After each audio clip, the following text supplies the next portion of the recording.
Books for ever में खुशामदीद novel सितारा शाम, जिसकी राइटर है आमना रियाज।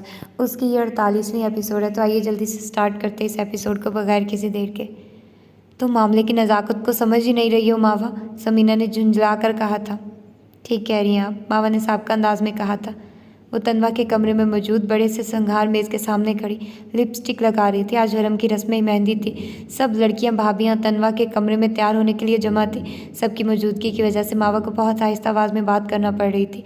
उसने कंधे की मदद से मोबाइल फ़ोन कान से लगा रखा था, जबकि लिप लाइनर ब्रश की मदद से वो बेहद नफासत से लिपस्टिक लगा रही थी। उसने बॉटल ग्रीन कलर के घरारी के साथ लाइट गोल्डन शर्ट पहन रखी थी। बॉटल ग्रीन ही बड़ा सा दुपट्टा जिसके किनारों पर सुनहरी काम किया हुआ था, उसको आगे की तरफ दोनों कंधों ने पर बड़े स्टाइलिश अंदाज में सेट कर रखा था। कर्ल किए हुए बाल कंधों पर आगे आ रहे थे, जिनसे कानों में डाले हुए बड़े बड़े झुमके झांक रहे थे। उसने मेकअप भी बहुत नफासत से कर रखा था और बिलाशुबा खूबसूरत भी बहुत लग रही थी। लिपस्टिक को फाइनल टच देकर उसने शीशे में खुद पर तफसीली नज़र डाली, फिर अपनी तैयारी से मुतमईन होकर खुद को ओके का सिग्नल दिया और पहली बार पूरी संजीदगी से समीना की तरफ मतवज्जो हुई। अब बताइए, आप मुझसे चाहती क्या है? फिजान की कॉल आए तो तुम अटेंड मत करना। इससे क्या होगा?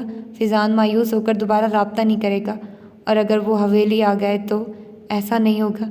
फिजान मामा आज पैदा हुए हैं या आप मतलब ये कि फिजान मामा के बारे में आप ऐसा दावा तब करें जब आप उन्हें जानती ना हो। मावा ने कहा, आप अच्छी तरह जानती हैं मैं उनका फ़ोन रिसीव करूं या ना करूं। अगर उन्हें मेरे बारे में इल्म हो गया है तो वो मुझ तक पहुंचेंगे भी ज़रूर। तो अब मैं क्या करूं? समीना ने परेशानी से कहा था। मैंने पहले भी कहा था कि आपको क्या करना है और क्या नहीं ये सोचना आपका काम है। मावा, तुम्हारे पास ब्लू आईलाइनर है? अचानक पीछे से आकर नमल ने पूछा था। मावा ने ज़रा सा चौंकते हुए पलटकर उसकी तरफ देखा, फिर ड्रेसिंग टेबल से आईलाइनर उठाकर उसकी तरफ बढ़ा दिया और मज़ीद आवाज़ धीमी करके बोली, आपको पहले ही फिजान मामा को तरीके से हैंडल करना चाहिए था। अब जबकि तीर कमान से निकल चुका तो मेरा नहीं ख्याल कि हम फिजान मामा को उनके इरादे से बात रखने के लिए कुछ कर सकते हैं। वो जो कर रहे हैं उन्हें करने दें। वैसे भी मेरा ख्याल है आज रात तक मुझे कुछ ना कुछ मालूमात मिल ही जाएगी। वाकई? समीना एकदम पुरजोश हुई थी। जी बिल्कुल, लेकिन अभी मैं हतमी तौर पर कुछ नहीं कह सकती, लेकिन जैसे ही कुछ पता चला मैं आपको बताऊंगी ज़रूर। अब बस दुआ करें फिजान मामा के मुझ तक पहुंचने से पहले मुझे मतलूबा मालूमात मिल जाए। खुदा करे ऐसा ही हो, समीना ने सद के दिल से कहा था। फिर कुछ ख्याल आने पर पूछने लगी, जलाल कैसा है? ठीक है, मासूम आदमी। मावा, तुम फिजान के सामने बात संभाल लोगी ना? समीना ने बड़ी आस से पूछा था। मावा ने बेजारी से गहरी सांस भरी थी। आपकी हर प्लानिंग अधूरी क्यों होती है मम्मी? मुझे हवेली भिजवाते हुए भी आपकी प्लानिंग आती थी। बाकी मामलात संभालने के लिए आपने मुझे तनहा छोड़ दिया, और अब फिजान मामा के मामले में भी आपकी स्ट्रैटेजी यही रही। कल को आप कहेंगी कोई मुश्किल आ जाए तो भी उसे तनहा संभाल लो। मावा, तुम मुझे हमेशा गलत समझती हो, जबकि मैं, समीना ने कहना चाहा। ओह फॉर गॉड सेक, अब वही पिछला चैप्टर खोल के मत बैठिए, मावा ने बेजारी से कहा था। और फिजान मामा जो करते हैं उन्हें करने दें, देखा जाएगा जो होगा। और मैं फ़ोन बंद कर रही हूँ, अब मज़ीद बात नहीं कर सकती। वैसे भी फंक्शन स्टार्ट होने वाला है। नमल और तहरीमा भाभी कई दफ़ा बुलाने आ चुकी हैं। Take care of yourself. अल्लाह हाफिज़। समीना मज़ीद कुछ बात करना चाहती थी, लेकिन मावा ने फ़ोन बंद कर दिया था। रस्म का एहतमाम हवेली के मरकजी लॉन में किया गया था। मावा जानबूझकर लड़कियों से ज़रा पीछे पीछे रही, ताकि किसी की नज़रों में आए बगैर तस्नीम के कहे के ऐन मुताबिक हवेली के अकबी हिस्से में जा सके। लेकिन इतनी एहतियात के बावजूद उसकी मौजूदगी को बहुत से लोगों ने नोट कर लिया था। गो कि सब ने ही उसे सराहा था, लेकिन तन्वा ने बतौर ख़ास उसकी बहुत तारीफ़ की थी। अगर उसे बाकी सबकी परवाह न होती तो अब तक यकीनन मावा और जलाल को साथ साथ खड़ा करके भी देख चुकी होती कि उनकी जोड़ी कैसी लगती है। वो तो मसरूफियत ज़्यादा होने की बिना पर मावा से पूछ ना पा रही थी, वरना शौक का तो वो आलम था कि बस हद नहीं। जन्नत बेगम ने अलबत्ता उस पर सरसरी सी खशमगी नज़रें ही डाली थी। मावा की नज़रें मुस्तकिल तस्नीम के ताक़ुब में लगी हुई थी। तस्नीम भी आते जाते उस पर नज़र रखे हुए थे। जिस वक्त धर्म के ससुराल वाले मेहंदी लेकर आए, मेहमानों की आमद की वजह से तस्नीम को वहाँ से निकलने का मौका मिल गया। उसने खिसकने से पहले मावा को इशारा कर दिया था। मावा ने कुछ देर सबकी नज़रें खुद से हटने का इंतज़ार किया, फिर नज़र बचाकर सबके दरमियान से निकल आए। हवेली के मरकजी हिस्से के बरक्स अकबी हिस्सा तारीकी में डूबा हुआ था। अजीब सी वहशत महसूस होती थी। मावा अपनी आंखों को उस अंधेरे से मानूस करने की कोशिश करती, अपने गरारे को दूसरे हाथों से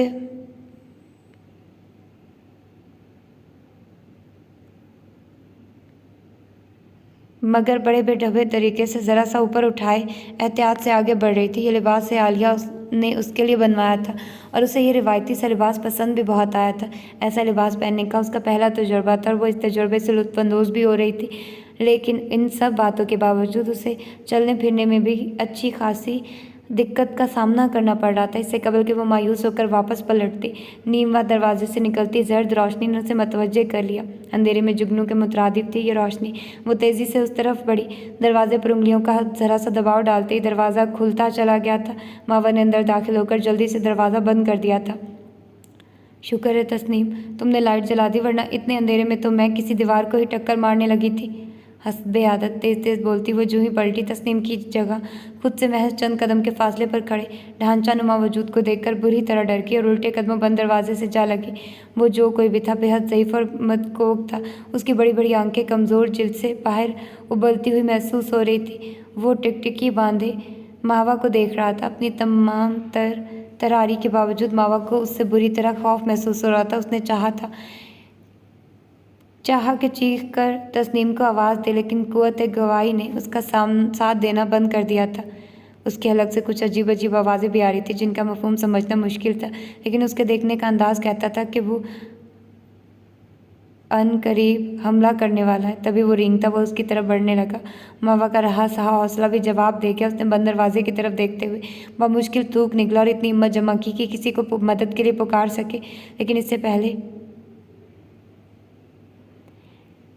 कि वो अलग का पूरा जोर लगाकर चीखती, दरवाज़ा ज़ोरदार आवाज़ के साथ खुला और तस्नीम तीर की तेज़ी से अंदर दाखिल होकर उस ढांचे की तरफ बढ़ी। इधर आओ अब्बा, इनको कुछ नहीं कहना, ये रजब चाचा की बेटी हैं, तुमसे मिलने आई हैं। तस्नीम पचकार कर उसे कोने में पड़ी चारपाई की तरफ ले जा रही थी और वो था कि मावा की तरफ जाने को बेचैन था। इस अमल के दौरान उसके अलग से कुछ अजीब नाकाबिले फ़हम आवाज़ें भी निकल रही थी, जो कम से कम मावा के लिए तो समझना नामुमकिन था। लेकिन तस्नीम ना सिर्फ उन आवाज़ों के मफहूम को समझ रही थी, बल्कि उन पर रद्द-ए-अमल भी ज़ाहिर कर रही थी। बल आखिर थक हार के उसने मावा की तरफ मदद तलब नज़रों से देखा। बीबी, आप डरिए नहीं, अब आपको कुछ नहीं कहेगा। तुम्हें यकीन है ना तस्नीम? मावा ने भी साबका सहमे हुए अंदाज में पूछा था। उनके अंदाज से तो ऐसा नहीं लगता कि ये कुछ नहीं कहेंगे। नहीं बीबी, आप बेफिक्र रहिए, मेरे अब्बा कितने भी बीमार से लेकिन नुकसान किसी को नहीं पहुंचाते। तस्नीम ने जैसे उसकी बात का बुरा मनाते हुए कहा था। फिर उसने अपने अब्बा को मुखातिब करके पंजाबी में कुछ कहा था और मावा चूँकि इस ज़बान से ना सिर्फ नाबल्द थी बल्कि खौफ के ज़ेर साया भी थी, इसलिए खाक भी उसके पल्ले ना पड़ी। बीबी, अब्बा आपके सर पे प्यार देना चाहते हैं, उनकी बात मान लें, वरना ये इसी तरह अपनी ज़िद पे अड़े रहेंगे और अपनी जगह से एक इंच नहीं हिलेंगे। तस्नीम ने उससे मिन्नत भरे अंदाज में कहा था। है, मैं सर पे प्यार लेकर क्या करूँगी? उसने हौनपन से पूछा। बड़ों का प्यार तो बड़ा नेक शगुन होता है बीबी, उनकी दुआओं से तो बिगड़े काम भी बन जाते।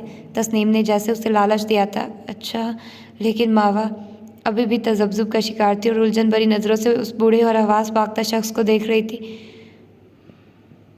जल्दी फैसला कर लें बीबी, क्योंकि अपनी मर्ज़ी पूरी किए बगैर अब्बा ने यहाँ से टलना नहीं है और इतनी देर में आपको कोई ढूंढता हुआ आ गया तो समझिए सब कुछ आपके हाथ से निकल जाएगा। तस्नीम ने जल्दी जल्दी उसे तस्वीर का दूसरा रुख भी दिखाया था।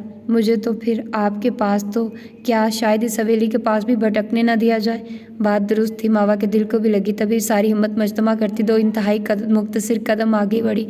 ये पेशरफ्त उसकी आमादगी की निशानी थी। तस्नीम ने जल्दी से अब्बा को आगे किया ताकि वो मावा के सर पर हाथ फेरकर अपना शौक़ पूरा फरमा सके, लेकिन इस दौरान भी उसने बुजुर्गवार को कंधों से दबोच रखा था। बूढ़े आदमी ने अपना राशा ज़दा हाथ मावा के सर पर फेरा, ना समझ में आने वाली ज़बान में गालबन उसे दुआओं से नवाजता चारपाई की तरफ पलट गया। मावा ने जल्दी से हाथ फेरकर अपना हेयर स्टाइल दुरुस्त किया, लेकिन नज़रें मुस्तकिल तस्नीम और उसके अब्बा के ताक़ुब में ही थी। तस्नीम अब्बा को लिटाकर मावा की तरफ आ गई। मैंने कहा था ना, अब्बा आपको कुछ भी नहीं कहेंगे, उसका अंदाज़ जताता हुआ था। मावा इतनी देर में रिलैक्स हो चुकी थी, लेकिन उसकी नज़रें अभी तक उस बूढ़े आदमी की तरफ ही थी जो लेटने और आंखें बंद होने के बावजूद बुड़बुड़ा रहा था। वैसे तुम्हारे अब्बा ने मेरी जान निकालने में कोई कसर नहीं छोड़ी थी, मावा ने पुरसकून लहजे में कहा था। आप यहाँ आकर बैठ जाइए बीबी। लेकिन तस्नीम ने उसकी बात पर कोई रद्द-ए-अमल जाहिर नहीं किया और कमरे में मौजूद वाहिद टूटा फूटा मूढ़ा झाड़ पोंछकर उसे पेश किया। तुम्हारे अब्बा को क्या बीमारी है तस्नीम, और ये इस वीरान जगह पे कैदियों की तरह क्यों रह रहे हैं? मावा ने एक सांस में 2 सवाल निपटा लिए थे। बुढ़ापा तो खुद सबसे बड़ी बीमारी है जी, तस्नीम ने उसके बिल्कुल सामने ज़मीन पे निश्चित संभालते हुए कहा था। हाँ, लेकिन ऐसी बीमारी तो नहीं है कि सबसे काट कर इंसान को अलग थलग कर दिया जाए। मावा ने जिरह शुरू की। तस्नीम के चेहरे पर वाज़ेह तौर पर साया लहराया था। आप मुझसे अपने अब्बा के मुतालिक क्या जानना चाहती हैं? उसने बात पलटते हुए पूछा था। वैसे तुम्हारे अब्बा ने मेरी जान निकालने में कोई कसर नहीं छोड़ी थी, मावा ने पुरसुकून लहजे में कहा था। आप यहाँ आकर बैठ जाइए बीबी। लेकिन तस्नीम ने उसकी बात पर कोई रद्दअमल जाहिर नहीं किया और कमरे में मौजूद वाहिद टूटा फूटा मूढ़ा झाड़ पूंछ कर उसे पेश किया। तुम्हारे अब्बा को क्या बीमारी है तस्नीम, और ये इस वीरान जगह पर कैदियों की तरह क्यों रह रहे हैं? मावा ने एक सांस में 2 सवाल निपटा लिए थे। बुढ़ापा तो खुद सबसे बड़ी बीमारी है जी, तस्नीम ने उसके बिल्कुल सामने ज़मीन पर निश्चित संभालते हुए कहा था। हाँ, लेकिन ऐसी बीमारी तो नहीं है कि सबसे काट कर इंसान को अलग थलग कर दिया जाए। मावा ने जिरह शुरू की। तस्नीम के चेहरे पर वाज़ेह तौर पर साया लहराया था। आप मुझसे अपने अब्बा के मुतालिक क्या जानना चाहती हैं? उसने बात पलटते हुए पूछा था। फ़िलहाल तो मैं तुमसे तुम्हारे अब्बा के बारे में पूछ रही हूँ, मावा ने संजीदगी से कहा था। और बेहतर होगा कि तुम मुझे टालने के बजाय सारी हकीकत बता दो अपने अब्बा के बारे में और मेरे अब्बा के बारे में भी। उसका अंदाज़ बेलचक और दो टोक था। बीबी, मैं पहले भी आपको बता चुकी हूँ कि मैं बहुत कुछ नहीं जानती, लेकिन जो मुझे पता है वो आपको ज़रूर बता दूँगी, तस्नीम ने कहा। जहाँ तक सवाल मेरे अब्बा का है तो ये भी हकीकत है कि बुढ़ापा खुद सबसे बड़ी बीमारी है और इसके साथ साथ इस हकीकत से भी इनकार नहीं किया जा सकता कि हवेलियों के अपने असूल होते हैं। कई दफ़ा ऐसी गलतियों की सज़ाएं भी भुगतना पड़ जाती हैं जो गलतियां हम जैसे पैदाइशी कमियों ने की ही नहीं होती। तस्नीम का सर झुका हुआ और ज़बान ठहर ठहर के चलती थी। मावा के तजस्सुस को गोया हवा मिलने लगी। सुनो तस्नीम, मैं बड़ी नालायक सी लड़की, मुश्किल बातें आसानी से समझ नहीं आती। क्या ये बेहतर नहीं होगा कि तुम मुझे सारी बात आसान लफ्ज़ों में समझा दो? तस्नीम ने गहरी सांस भर के उसे देखा। गो के मुंह से कुछ नहीं कहा, लेकिन मावा जानती थी वो 100 जान से उसकी कम अकली पर लानत भेज रही है। मेरे अब्बा को बड़ी बीबी यानी आपकी सौतेली दादी ने इस काल कोठरी में पिछले कई सालों से बंद कर रखा। उनकी गलती क्या थी मैं नहीं जानती। मुझे सिर्फ इतना पता है कि हवेली के इस हिस्से में मेरे अब्बा समेत कई मुलाजिम कैद हैं। बाकी तमाम मुलाजिम अपनी छोटी मोटी कोताहियों की सज़ा भुगतने के बाद छूटते बंद होते रहते हैं, लेकिन मेरे अब्बा की कैद ताहाल ख़त्म नहीं हुई और मुझे अब इसकी कोई उम्मीद या ख्वाहिश भी नहीं है। लेकिन क्यों? मावा ने अचंभे से पूछा था। वो इसलिए बीबी क्योंकि मेरे आगे पीछे तो कोई है नहीं। होश संभालते साथ ही खुद को और अब्बा को इस हवेली का मुलाजिम पाया था। कभी कभी तो मुझे अब्बा की कैद नेमत की तरह लगती है, क्योंकि अगर बड़ी बीबी ने हमें हवेली से निकाल दिया तो मैं ऐसे अब्बा को लेकर कहाँ ख्वार होती फिरूंगी जिसका दिमाग भी काम नहीं करता, जो अपनी हिफाजत नहीं कर सकता। इससे मैं अपने लिए कोई अच्छी उम्मीद क्या रखूँ? जो भी हो, लेकिन ये तो तुम्हारी बड़ी बीबी का सरासर जुल्म है। कुछ भी है बीबी, लेकिन कम से कम इस हवेली में मेरी इज्जत तो महफूज है। कोई बुरी नज़र डालने वाला तो नहीं। तस्नीम इस हाल में भी अच्छी खासी मुतमईन थी। मावा को ताज्जुब तो हुआ, लेकिन उसने ज़्यादा कुरेदना या उकसाना मुनासिब ना समझा। ठीक है भाई, जैसे तुम खुश। मैं कौन होती हूँ तुम्हें मशवरा देने वाली? अब तुम मुझे वो बात बताओ जिसके लिए इतना रिस्क लिया है। हाँ बीबी, मैं बताती हूँ। इस वक्त मैं बहुत छोटी थी, लेकिन इसके बावजूद अपने अब्बा और रजब चाचा की दोस्ती के किस्से मुझे याद है। फिर कुछ बातें जब तक अब्बा का दिमाग काम करता रहा वो भी मुझे बताते रहते थे। तुम्हारे अब्बा और मेरे बाबा दोस्त थे। सिर्फ दोस्ती कहना भी गलत होगा बीबी, ये दोनों तो भाइयों की तरह रहते थे।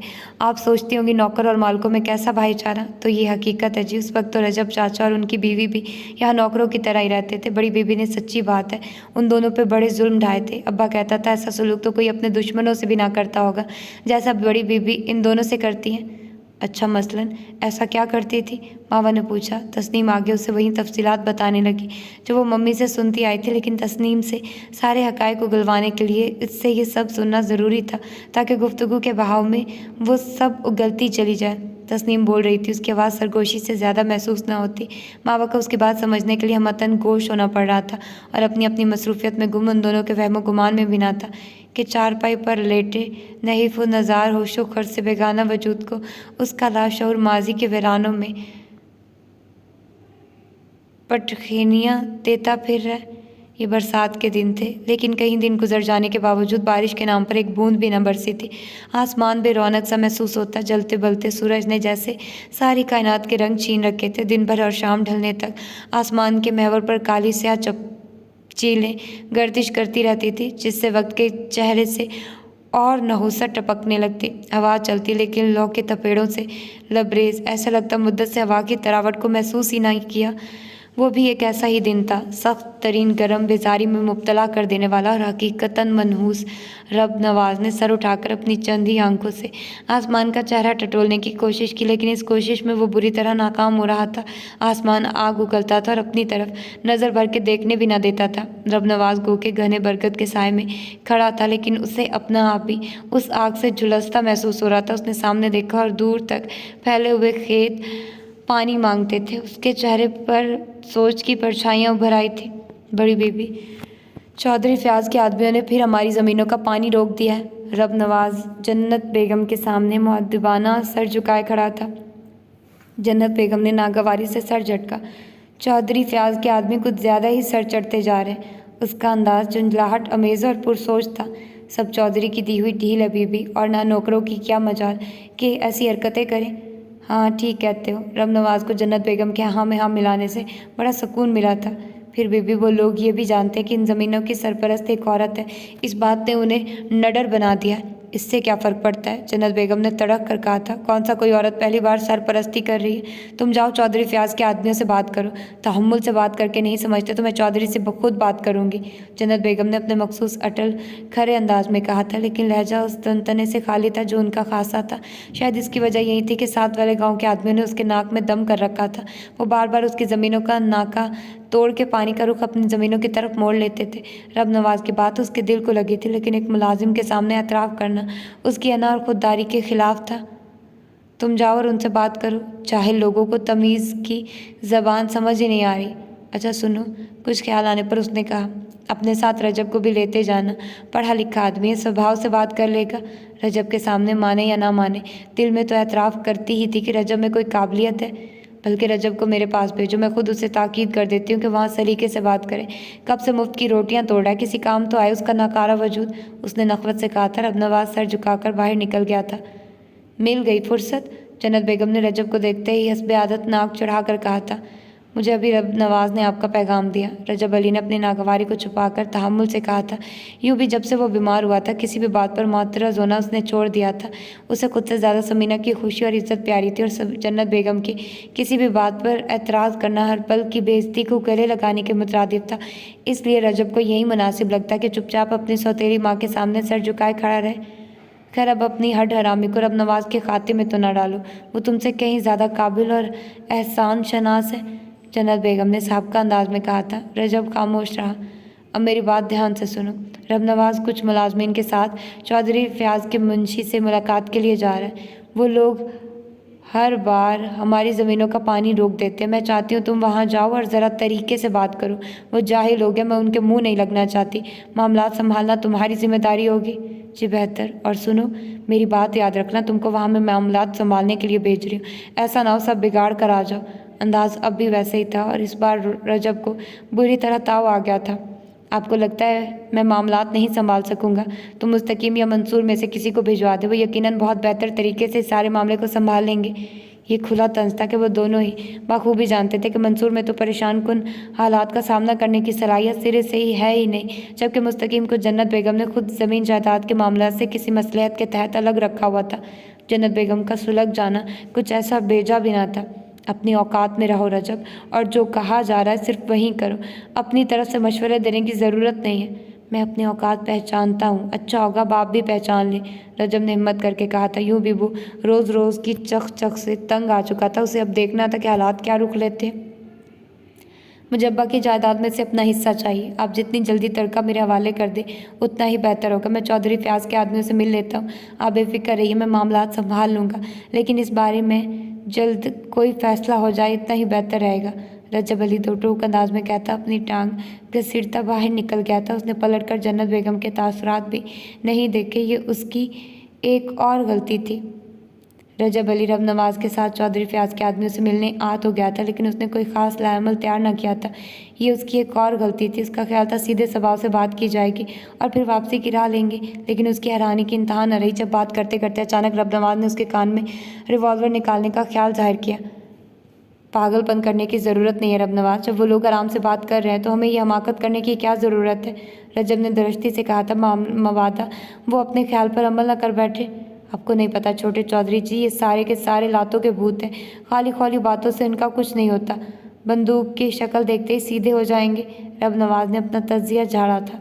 जो भी हो, लेकिन ये हमाकत करने की हरगिज़ ज़रूरत नहीं है, रजब ने डपट कर कहा था।